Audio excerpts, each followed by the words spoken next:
धाराशिव जिल्ह्यातील येरमाळा येथील येडेश्वरीची यात्रा आता पार पडताना आपल्याला पाहायला मिळते। आपण जर पाहिलं तर या ठिकाणी येडेश्वरीचा येरमाळा जी आहे त्या येरमाळा गावापासून हायवे रोडवरती जवळजवळ 5 किलोमीटर ती रांगा जी आहेत ती वाहनाच्या लागलेल्या आहेत।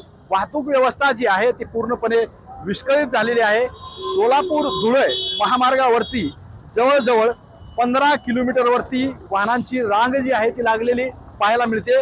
त्याचं कारण असं आहे की प्रत्येक वर्षी जड वाहतूक जड मोठी वाहनं जी आहेत ती या ठिकाणाहून बंद करण्यात आलेली असतात। मात्र यावर्षी ही जड वाहतूक जी आहे मोठी वाहनं जी आहेत ती सुरू ठेवण्यात आलेली आहेत। त्यामुळे या ठिकाणी सर्व वाहतूक व्यवस्था जी आहे ती विस्कळीत झालेली आपल्याला पाहायला मिळते।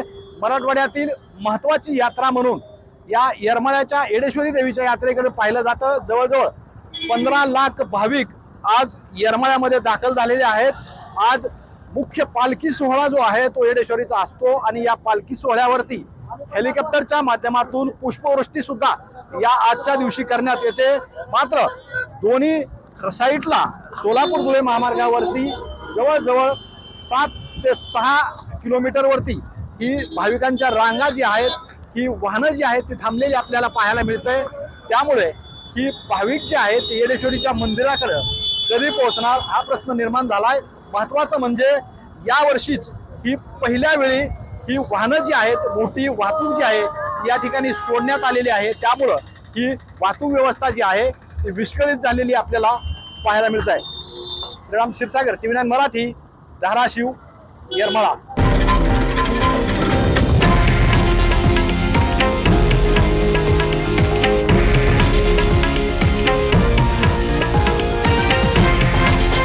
हे आहे देशातील नंबर 1 न्यूज नेटवर्क आणि आपण पाहत आहात TV9 मराठी, एकमेव।